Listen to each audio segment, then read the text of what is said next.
All right. Thank you for joining us today. Super excited to have you on. First question is, what is your name and what is your connection to marketing, education, and AI? My name is Jake Hirsch-Allen, and I'll answer in reverse order if that's okay.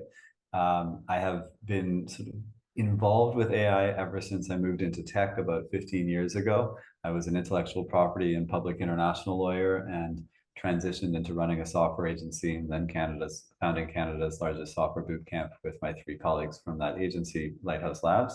And so that was really the beginning of now, as I said, almost 15 years of thinking about tech in general and AI in particular. But I really got focused on it as sort of part of a transition out of my role at LinkedIn and into a role consulting to a variety of think tanks and AI institutes, trying to, with the broad frame of trying to fix society's relationship with tech and the more specific focus on how Canada's governments fund and regulate AI. So that's sort of the recent focus, and that really was the result in part of the shock at the scale of the community led by folks like Joshua Bengio and Jeffrey Hinton, but obviously with thousands of others involved in the pause letter, among other initiatives that were all raising alarm bells about the rapid expansion of sort of LLM's capacity and their potential impacts on our lives. So that's sort of why AI. It's been almost 2 decades of work in education. And that was almost entirely unintentional. Originally, when I was sort of even in high school, I think I had this vision, maybe crystallized in undergrad, of spending the first 10 years of my life in the private sector, the next 10 years in the public sector, and then the latter 10 years in higher education and academia. And there was a few things wrong with that image. One, I think I missed the fact that careers are rarely only 30 years. And so practically I speaking, wish they were. exactly, I'm probably also going to be working a lot longer than that. But also within 5 years, I had blended all three. I was teaching at McMaster University. I was running a variety of startups or advising them. And I had a lot of the work I was doing on behalf of those startups or companies was engaging with government and the public sector in a variety of forms. So the split never happened in exactly that way, but one constant throughout was education. And that came in a variety of forms, from, as I mentioned earlier, co-founding Lighthouse Labs, a boot camp that I believe in a positive way has changed software education in Canada, but also how our education system worked. It's put pressure on our public post-secondaries, among others, to be a lot more nimble, as an example. But also, while I was at the software agency that resulted in the founding of Lighthouse Labs, I worked with Gordon Brown, former UK Prime Minister, on something called the Global Education Platform, which was almost 15 years ago trying to pull together the key actors in online learning and see how they could benefit all sorts of marginalized communities, from folks in refugee camps to remote Indigenous Canadians. That initiative really led by our former Prime Minister, Paul Martin. And it was that time that crystallized the focus on learning for me, Right. because you had everybody from Mozilla with open badges and credentials, and learning and employment records become a big part of the subject matter that I've become sort of expert on and regularly give public lectures on, micro credentials, et cetera. But similarly, online learning from in the form of massive open online courses originally, and then I spent half of my career at LinkedIn exclusively focused on what was lynda.com and then became LinkedIn Learning. I assume both online learning platforms that are quite relevant to your community, since so much of our content is focused on marketing and is consumed by marketers. And then finally, more recently, the work that I did at LinkedIn in building public-private partnerships has really been about how we can partner with public sector or publicly funded education systems in order to make them more effective at getting folks the skills and jobs that they're seeking in many cases from those systems. So that's the education piece. And then finally, I'll be much briefer, more brief on marketing. And that's because it has been peripheral to what I've been working on for much of that period, from us having built marketing related software at that software agency, or Lighthouse Labs using marketing, or LinkedIn having a significant proportion of its revenue generated by ads on our platform. And therefore, as I became more executive and senior within the LinkedIn ecosystem, inevitably I was balancing the sort of interests of hiring and skills development for folks that we were helping with advertising to them or others. Um, Right. and so I think finally, with regard to your audience, I think most what I can speak to in terms of marketing will actually come from the first two pieces. It'll come Right. from what I know about AI as a technology and the policy implications of it, et cetera, and what I know about education and its implications for your marketing community. Right. Thank you. So there's a lot, I guess I won't get to the fear question just yet, but there's a lot of people, especially in our community, well, and I'm like everywhere, just wondering, is AI going to take me out of a job? Because like when it first kind of exploded, like the LLMs kind of exploded, people were really scared. I know I was wondering, what the hell is this? And trying to wrap my head around it, and then realizing, oh, okay, this isn't as advanced as I thought it was. I can relax right now. But in terms of, corporations and even just like, agencies that a lot of our community members own or work at, in the marketing community, like w- I'm always curious, like for example, like a big bank in Canada, and they see that AI can, just generate content, and then they fire everybody, and they just have like one person there to fact check, and then it goes through the legal department. Like that's what people are worried about, right? Is that they're going to lose their livelihood, and what are they going to do next? And like the biggest thing that people are talking about right now is, well, if you learn AI and you weave it into your job and your duties, you're going to be okay for now. But if you ignore it altogether, you will be out of a job. But I'm just curious, like from your point of view, in terms of, companies, how they can self-regulate themselves to make safeguard their people. Because like I'm a huge advocate, and I talk to a lot of colleagues who are a huge advocate of using AI to allow us to be more productive. But what's the next iteration? Anyway, that's there's like 10 questions in there, so I'll let More you like, go next. thank you. We'll pick apart the question and break it into Yeah, two I know. different pieces. I agree. Let's put aside the artificial general intelligence questions, the AGI questions, because they are by far the most globally and even individually worrying, but they require a degree of expertise and a length of conversation that is probably beyond ours today. So Yeah, and that's what got me into this, and that I'm still very much thinking about those, and I'm grateful an increasing number of folks are thinking about them, but perhaps an insufficient number within tech, or even those within tech who are talking about AGI are doing it for the wrong reasons, i.e., in order to get more funding and suggest that what they're building is more powerful than it actually is. Um, right. so let's put that conversation aside a bit, but it actually relates very closely to the fears that you're describing. And I think from a labor market information perspective, and having spent much of the past decade at LinkedIn thinking about our economic graph data, and specifically it's the implications of our data for changing skills and what those changes in skills then mean for changing jobs. The conclusion that we, and I would argue almost everybody with serious labor market information chops, those who really understand skills and jobs best, all think that this will be no different, at least as of yet, than every other technological evolution as opposed to revolution, because the revolutions still tend to happen over decades, not days, um, in that large numbers of people's jobs will change. A huge percentage of folks will have to learn new skills, and very few will completely lose their jobs.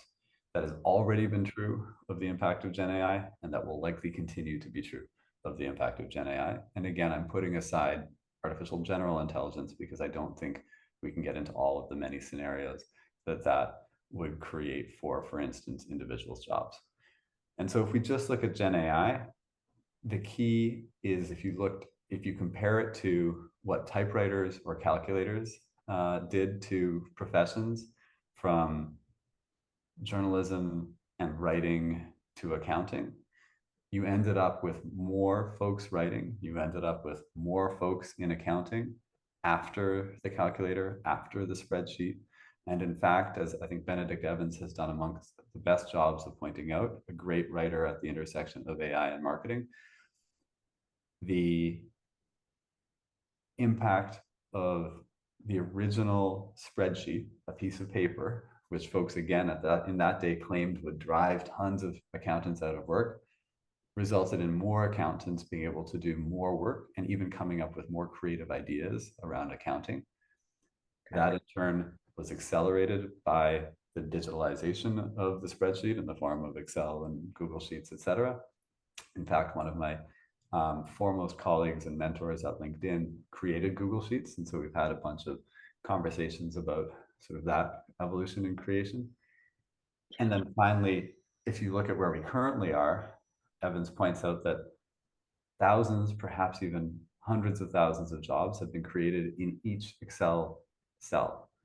So in one cell of Excel, you could imagine a variety of financial organizations have been created based on what kind of functions you can run in that one cell. And his favorite example, of course, is Intuit, where taxes are done with very limited actual spreadsheet work, and you now have thousands, if not hundreds of thousands of accountants being employed to leverage this software, build it into other corporate software, et cetera. So the point simply being, most of our economy has been created by humans for humans. And when we adapt to new technologies, we have to ensure that we have agency over them, because we actually do, but we often talk about Gen AI or automation or the impact of Uber's disruption on a market as if the technology is acting, as if the technology has power and control. And it only has the power and control that we give it. And again, like the talk about the end of the world and the talk about Gen AI replacing millions of jobs, which unfortunately I think are ideas that have been intentionally promulgated by big tech, by big consulting firms, by big banks, all of whom VCs, all of whom will make money specifically off of the idea that Gen AI is more powerful than it actually is.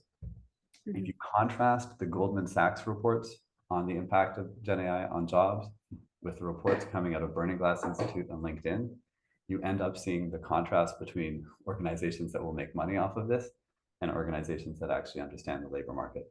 And of course, there's even a tension within LinkedIn, because Microsoft is one of the largest investors in OpenAI, arguably has a sort of controlling stake in OpenAI. And as such, the owner of LinkedIn has a bit of a tension with what we are saying about the impact of Gen AI on jobs, which is it'll change lots of skills. It ain't gonna result in a huge number of marketers being fired. And maybe the last thing I'll say, because you did ask a multi-layered question, and this touches on the example that you gave around a bank, somebody running marketing for them, or a team running marketing for them, all of whom are fired and replaced by a fact checker. What I would add in that specific example is what makes marketers work. A great marketer, just like a great creative director or artist, is creative, right? It is in the creativity. It is in the human aspect of leveraging what's already out there and packaging it in a way that creates new value. And the Gen AI can accelerate that, just as the Excel spreadsheet accelerated the work of accountants and result, but it also opened up all sorts of more creative ways for accountants to add value to society, because again, most of our jobs we created for ourselves. And so the key is for marketers to leverage that inherent creativity in their industry, right? There are few mainstream job titles in a big company that in my mind are more obviously associated with creativity than marketing. They have to ensure that it is that human creativity and our ability to put together the tools, the software, the other tools that we create, content, et cetera, into new and innovative ways that will then have an impact on people. And so I think that that is really the opportunity, but that opportunity, the flip side of that opportunity isn't like loss of job, rather it's do a worse job. If you want to be best, you have to be exercising that creativity. But I don't foresee companies doing mass layoffs, just as the layoffs that have been talked about recently in tech, which have been in some cases quite significant, even at the companies I work for, do not reflect a broader trend in the workforce. North America's labor market is extremely tight. The US labor market is as tight as it's ever been in history. And what that means is there are more jobs that there are for people than there almost ever were, as opposed to some of the fear mongering by those, as I suggested, who will benefit from associating a more desperate view of the job market with AI. Right. Okay. Great answer. And thank you. I love the accounting analogy. That totally makes sense to me. And I think for people who will be like viewing this, they'll like it will give them like some clarity on kind of where we're going, where we're heading. One thing I did want to ask you about, like, I think a lot of people are kind of waiting around and waiting to see how the government is going to regulate use of AI. And I'm just like, you know what? I wouldn't wait around. Like, there are steps that companies can make to take action. And I'm not sure if you have any like ideas or a perspective on that. Absolutely. Right now, I'm actually involved in both sides of that question, advising the government on how it should regulate AI as a result of a variety of consultations I've been helping with, whether as a senior fellow at the DAIS or as an advisor to the Mila AI Institute, or in work that potentially will come with the Center for Media Tech and Democracy at McGill. So that side has been how should government regulate AI? And I don't know that we need to get into the detail there because I think it'll be a little bit abstract for your marketing audience, but happy to in the future if, for instance, they wanted like a deeper dive on how the EU versus the US is currently regulating and what the current proposals for a new AI regulation in Canada look like. I would say there are already a bunch of regulations and laws that are relevant, and I'm sure marketers have followed our regulation of privacy very closely. We recently passed another law on online harms. In both cases, I think there are basic ethical principles that will be even more helpful than reading the letter of the law in terms of how marketers should act. And at the highest level, those principles relate to user data ownership, at least at the conceptual level, being really important, user privacy being extremely important, and trust in the content that a company is providing to the world being really important. And if you can sort of check off those three really macro boxes, I appreciate breaking them down into what an individual campaign might look like can be much more challenging. But if those are the broad frame and you are really confident that you are not invading somebody's privacy, that you are not offering content that is misinformation or disinformation or could lead to it, and even that you were not, for instance, engaging in, I think they used to be called dark patterns, and somebody actually told me a new term for them, but they're sort of the patterns that we build into design, software, and Mhm. web and otherwise that are intentionally tricking people into um, behavior that they wouldn't otherwise be inclined to do. And so if you can avoid all of those things, then I think you're probably going to be totally fine from a legal perspective. You're in essence future proofing your marketing content moving into the future. Right. And the last thing here I'll say is there is an opportunity for companies to do the opposite, to demonstrate that they can have a human in the loop anytime they use Gen AI to create content. That, Yeah. as you said, they don't just have a fact checker, but rather there's a great article that came out from a Japanese company called Information Architecture recently on how you can ensure that your writing takes advantage of the best of Gen AI and doesn't result in the worst of it, which is to say, Right. for instance, in their app, IA Writer, whenever you paste something from an LLM, from a large language model, it will tell you whether the content is LLM generated or from your own writing. And whatever goes public should just be you or your organization's writing, the creation of just you.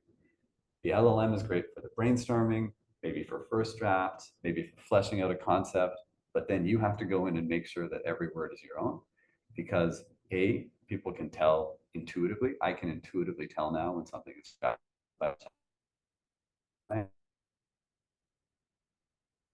more really created.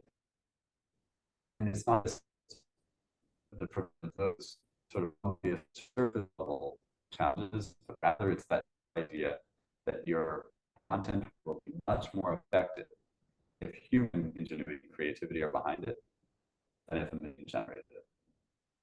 when someone actually is using an LLM, you were saying that there's programs that can actually detect if you're actually using it word for word when really you should be putting out something that is human. Yeah. And you know what is so funny is that I there's not enough people who don't hear that. There's a lot of people who feel like, oh yeah, let's just let it run and we'll just have a fact checker.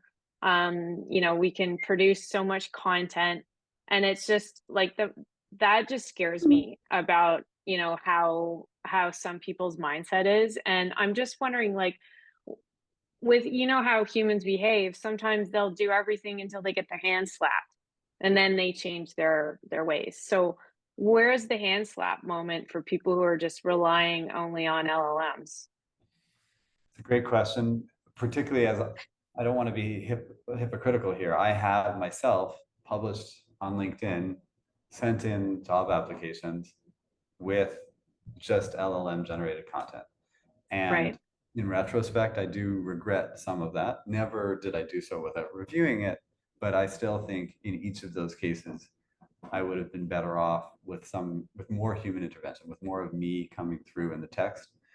Uh, and I think once you do have these combinations of human in the loop and then sort of a back and forth with Gen AI, you can get to the point where even close friends they couldn't tell that it was an LLM rather than me. Um, Right. Perhaps that is the point where like the line gets a little fuzzy. But to your point about slapping those on the wrist who are or having sort of a negative response, I think it will become increasingly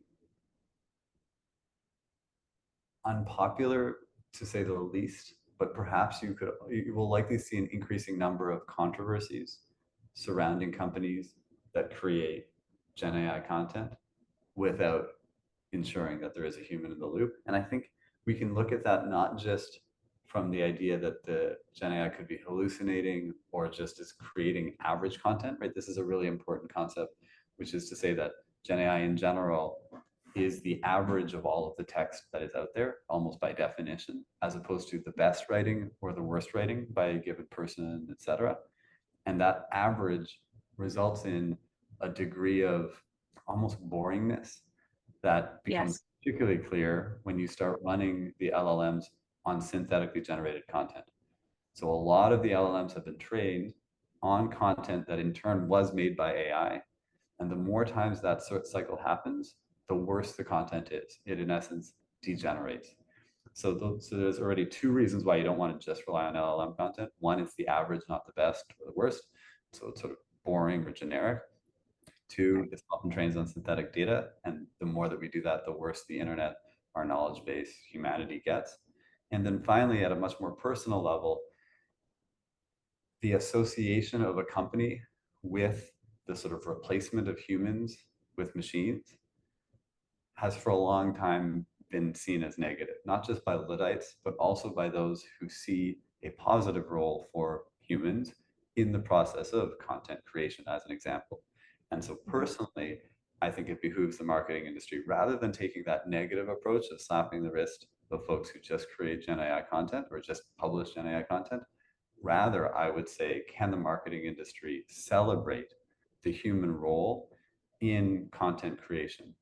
Can it celebrate the uniquely human ability to be creative as opposed to, yeah, criticize those who, for instance, are taking shortcuts? Right. Yeah, no, that makes sense. I think people are still just curious about, like, some people feel like, Gen AI is like an attack on creativity. Like I know people who are like, the music aspect, the creative directors of the world. Um and I tend to agree with them because I think humans need to be a part of that. Where I see efficiencies is the grunt work and the areas where, it's just total, grunt work that could be done by a machine. And so finding those back office inefficiencies in, certain programs, like maybe in your accounting, as we said, or in some of your HR processes, or, things like that. Like if someone wants to um, not have to read the HR um, uh, playbook or the HR handbook, they can just talk to a GPT instead and get the answers that they're looking for. So, Yeah, I maybe mean, let me jump in there yeah, really quickly because you brought up an interesting point. You called it the grunt work or the sort of manual labor equivalent of marketing. yeah, And I think it's an interesting point because right now there is a tension between those who argue Gen AI is going to have the greatest impact, AI writ large, let's say, will have the greatest impact on white collar workers, and that is very different than past technological evolutions or revolutions because in the past it was the factory worker who was going to be replaced by a robot. right. Note, something that has happened incredibly slowly. People were talking about that when Japan was the fastest growing country in the world, which is before my lifetime, but just at the beginning of it.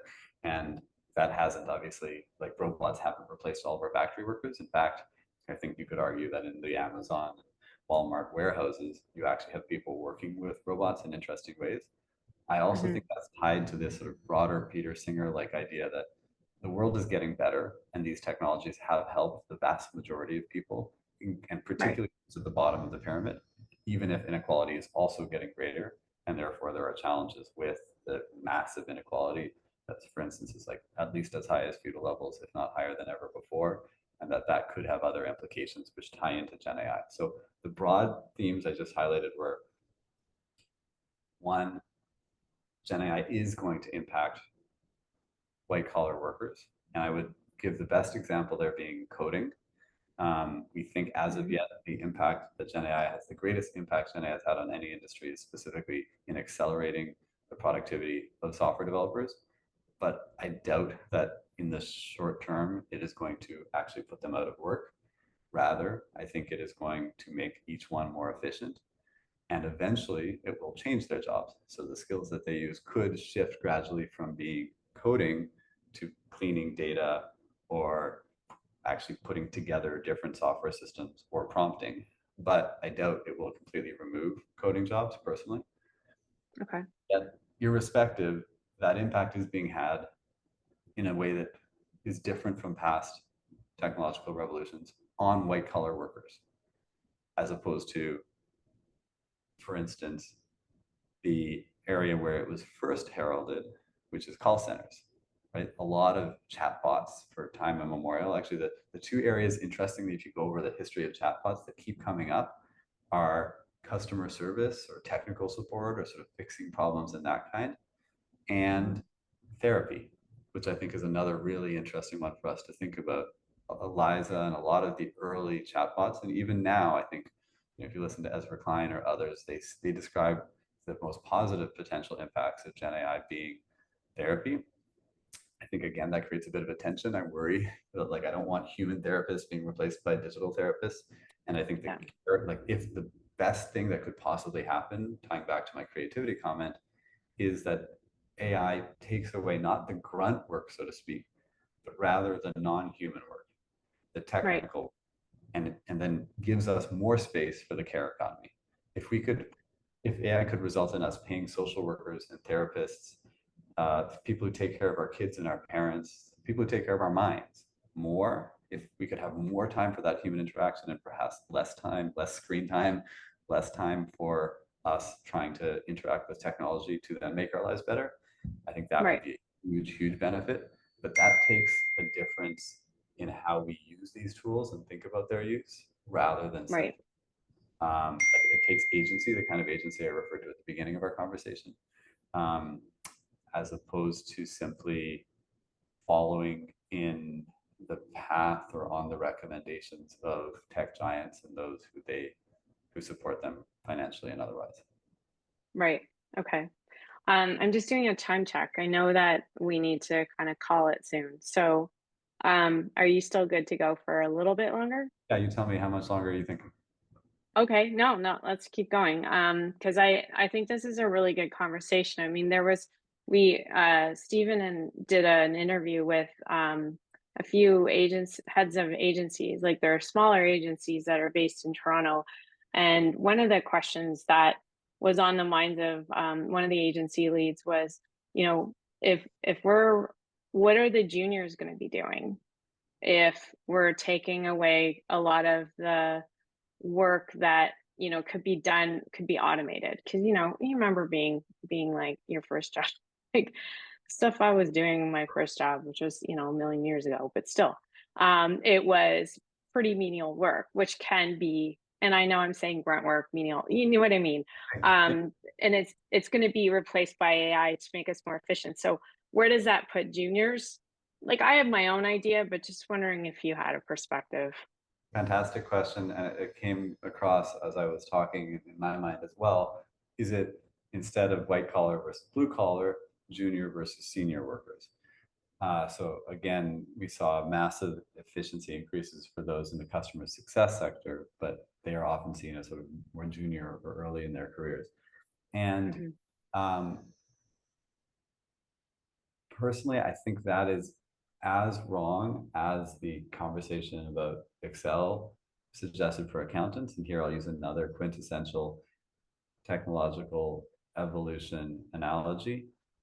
When we created ATMs, everyone thought that there would be less bank tellers, and now there are actually more because folks in banks have become creative about what the person who was doing the things that an ATM does before and now is offering financial management advice, etc. So I think in most cases, you actually end up with an increase, not a decrease, in the number of Hmm. employees. Admittedly, they had Right. to change the skills they had dramatically.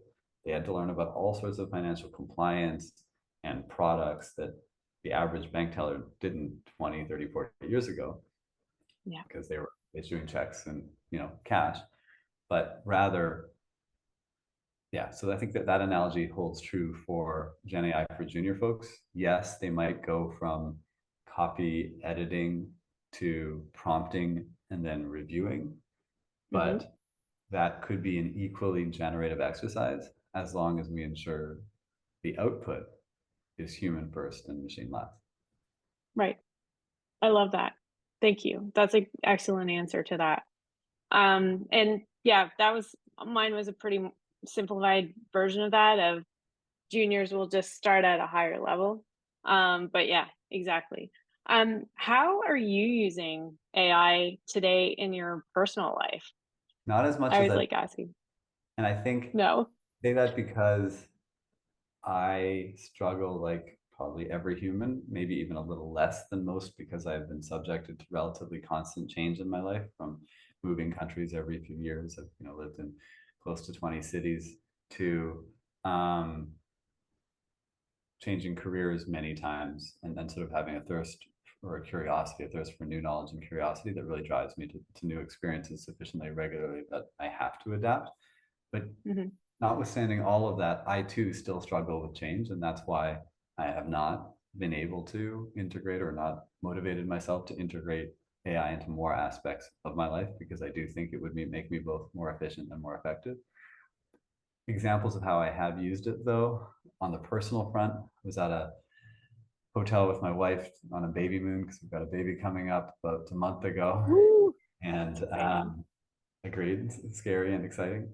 Um, and the hotel had 3 pages of restaurants nearby, sites to see, etc. And what I did is I took a picture of each of those 3 pages, put it into Gemini. Gemini already knew a fair bit about my wife and I and our dog who was with us. And the combination of those meant that it could generate very effectively an itinerary for us that included which places were right based on the weather, based on their distance, based on our aspirations for the weekend, etc. Um, Dog friendliness. dog friendliness, you name it, exactly. Now, so that works really well, like shockingly well. Contrast that with an attempt to plug into ChatGPT in this case a request for all of the places between two locations. We were leaving upstate New York and going to Toronto, where we could stop that would both have a dog park and shopping or food. And ChatGPT literally made them up. It hallucinated the locations, or it hallucinated the park at a real location. And so each of the examples, there was some key piece of information that was actually in some ways hard for us to discern ahead of time because it had enough truth to sound true, uh, Mhm. and could have really mislaid us on this journey. It actually did result in a few stops that we regretted in retrospect. So I think that's the sort of pros and cons of leveraging AI for personal reasons. Professionally, I have a good friend named Jay Singh who's running a startup focused on building AI apps for folks, but which also has a component called Casper Coach. So Casper Studios is a broad startup. Casper Coach allows him to interview a person, and then the result of that interview, using that interview, he generates content for social media, for email publications, for your company or your personal use. And so I've done that with him and a variety of other individuals and organizations. And again, this is an area where ethically I'm a little torn because I wish that the end product, at least from me, had always been entirely using my words, but Right. rather, with input from his process. In reality, I did publish many of my recent posts. And if you want an example that relates to our conversation, I can send one after this call. Yeah. Uh, that is pure Gen AI. And as I said, good friends couldn't tell that the content was pure Gen AI coming from the interview that he did with me. Um, so I guess not like the Gen AI didn't do it without any input, but and that's one key thing to remember.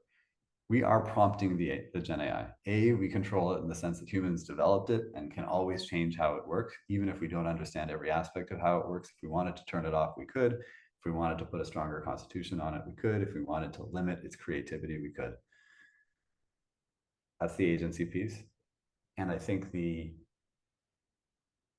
exciting part is that it did generate new, positive, interesting content from a conversation between two humans, Right.